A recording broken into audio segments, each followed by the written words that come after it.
அனைவருக்கும் வணக்கம்.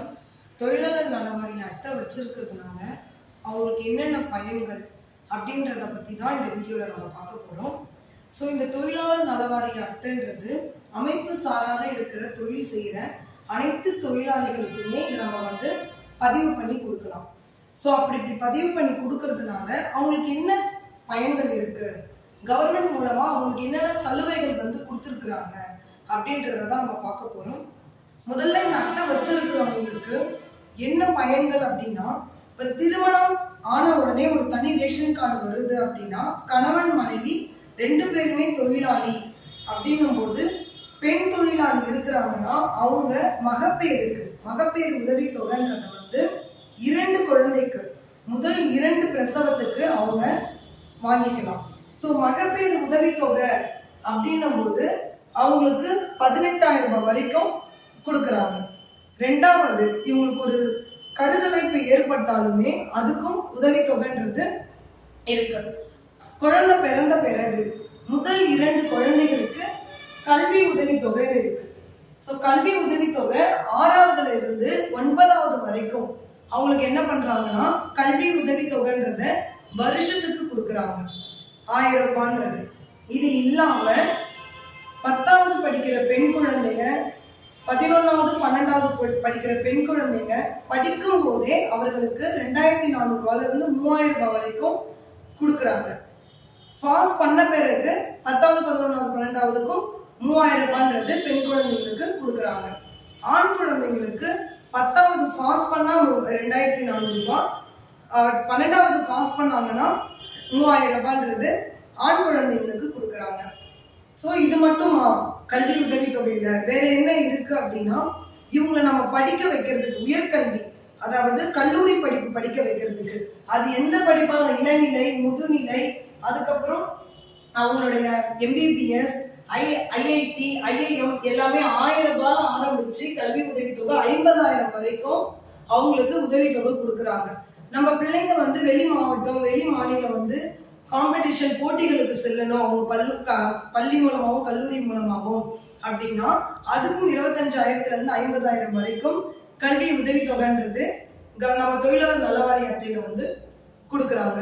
வேற என்ன இருக்குன்னா, நம்ம பிள்ளைங்களை படிக்க வச்சுட்டோம், அவங்கள திருமணம் பண்ணி கொடுக்கணும். திருமண உதவித்தொகையா அவங்களுக்கு என்ன பண்றாங்கன்னா, திருமண உதவித்தொகை ஆண் பெண் 2 பேருக்குமே 20,000 ரூபான்ற வரைக்கும் கொடுக்குறாங்க. அவங்கவுங்க வேலையை தொழிலாளிகளுடைய நலவாரியத்தை பொறுத்து அவங்களுக்கு உதவித்தொகை கொடுக்குறாங்க. முதல்ல மகப்பேறு உதவித்தொகை, அடுத்து அவங்களுடைய குழந்தைகள் படிக்க வைக்கிறது கல்வி உதவித்தொகை, அடுத்து திருமண உதவித்தொகை. இது மட்டும் தானா அப்படின்னா, நம்ம பிள்ளைங்களை கல்யாணம் பண்ணி கொடுக்குற வரைக்கும் என் மகன் படிப்புக்கு, என் மகளுடைய திருமணத்திற்கு அப்படின்னு சொல்லிட்டு நம்ம திருமண உதவித்தொகை வரைக்கும் நம்ம குழந்தைங்களுக்கு மூலமா நம்ம வாங்கிக்கலாம், தொழிலாளிகள் பெற்றுக்கொள்ளலாம். இது இல்லாம தொழிலாளிகளுக்கு வேற என்ன இருக்கு அப்படின்னா, ஒரு ஆக்சிடென்ட், விபத்து மரண உதவித்தொகையா கூட கட்டுமானத்துல இருக்கிறவங்களுக்கு 8 லட்சம் ரூபாயும், பணியிடத்து விபத்து 2 பேர் யார் இறந்தாலும் கட்டுமானத்துல 2 லட்சம், ஆட்டோ நல வாரியத்துல 2 லட்சம், உடல் உழைப்புல 2 லட்சம்ன்ற மாதிரி ஒவ்வொருத்துக்கும் கொடுக்குறாங்க. விபத்துல ஊனம் ஏற்பட்டா 1 லட்சம், அவங்களுடைய மாற்றத்தில் அவங்க எந்த விதமான ஊனம் ஏற்படுதுன்னு சொல்லிட்டு அதுக்கு ஏத்த மாதிரி அவங்களுக்கு உதவித்தொகைன்றது கொடுக்குறாங்க. இது இல்லாம இயற்கை மரண உதவித்தொகை, இயற்கையா இறந்துட்டாங்க, இந்த அட்டை வச்சிருக்கிறவங்க இயற்கையா இறந்துட்டாங்கன்னா 50,000 ரூபாய் அவங்களுக்கு இயற்கை மரண உதவித்தொகை அவங்க நாமினிக்கு சென்றடைகிற மாதிரி கொடுக்குறாங்க. ஈமச்சடங்கு 5,000 ரூபாய் சேர்த்து 55,000 ரூபாய் அவங்களுக்கு கொடுக்குறாங்க. இதுல வேற என்ன உதவித்தொகை இருக்கு அப்படின்னா, விபத்து மரணம் உதவித்தொகை போக அவங்களுக்கு ஓய்வூதியம் இருக்கு. ஓய்வூதியம் மாசம் அவங்களுக்கு 1,200 ரூபாய். அது கட்டுமானமா இருந்தாலும் சரி, ஓட்டுநரா இருந்தாலும் சரி, உடல் உழைப்பா இருந்தாலும் சரி, மாதம் அவங்களுக்கு 1,200 ரூபாய். 60 வயசுல இருந்து மாசம் அவங்களுக்கு என்னவாகும், 1,200 ரூபாய் ஓய்வூதியமா கிடைக்கும். வேற என்ன ஓய்வூதியம் இருக்குன்னா, குடும்ப ஓய்வூதியம். இப்போ ஒரு கணவர் கட்டுமானத்துல இருந்து இறந்துட்டாரு, அவங்க மனைவிக்கு குடும்ப ஓய்வூதியம் சொல்லிட்டு 500ல இருந்து 1000 வரைக்கும் கொடுக்குறாங்க. அதுக்கடுத்து அவங்களுக்கு ஒரு கண்கண்ணாடி வாங்கணும்னா கூட 750 ரூபான்றது கொடுக்குறாங்க. முடக்கு ஓய்வூதியமா ஒரு 1000 ரூபாய் கொடுக்குறாங்க. கை கால் ஏதாவது ஊனம் ஏற்பட்டு அவங்களால நடக்க முடியாது, இல்லை வேலைக்கு போக முடியாது, முடங்கி போய் உட்கார்ந்து இருக்கிற ஒரு சூழ்நிலை வருது அப்படின்னாலும் முடக்கு ஓய்வூதியமா அவங்களுக்கு ஒரு 1000 ரூபான்றது கொடுக்குறாங்க. ஸோ இவ்வளோ உதவித்தொகையும் இந்த தொழிலாளர் நலவாரிய அட்டை மூலமா கொடுக்குறாங்க. இது யாரும் கையில வாங்கி கொடுக்க போறது கிடையாது. அதனால நீங்க வருமா வராதான்ற மாதிரி கிடையாது. வெப்சைட்ல அப்லோட் பண்ற வேலை மட்டும்தான். உங்க அக்கௌண்ட் டீட்டெயில் நாங்கள் அப்லோட் பண்ணும்போது உங்க அக்கௌண்ட்டுக்கு தான் நேரடியாக இந்த உதவித்தொகைகள் எல்லாமே சேரும்.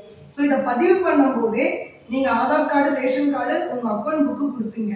உங்களுக்கு என்ன உதவித்தொகை வேணுமோ, இதில் தேவைப்படுதோ, நீங்கள் அதை எடுத்துகிட்டு நீங்கள் அப்ளை பண்ணும்போது இந்த கார்டு எடுத்துகிட்டு கொடுத்தீங்கன்னா, இந்த கார்டுக்கு அப்ளை பண்ணும்போது உங்களுக்கு அந்த உதவித்தொகைன்றது உங்கள் அக்கௌண்ட்டுக்கே சேரும். இது தொழிலாளர்களுக்காக ஒதுக்கப்பட்டிருக்கிற தொகை. இது எல்லாருமே உங்களுக்குன்னு ஒதுக்கி இருக்கிறத வாங்கிக்கோங்க, வாங்கி பயனடைங்க. மேலும் இதை பற்றி ஏதாவது டீட்டெயில் வேணும்னா கீழே தெரிகிற நம்பருக்கு கால் பண்ணுங்கள், உங்களுக்கு நாங்கள் டீட்டெயில்ஸ் சொல்கிறோம். தேங்க்யூ.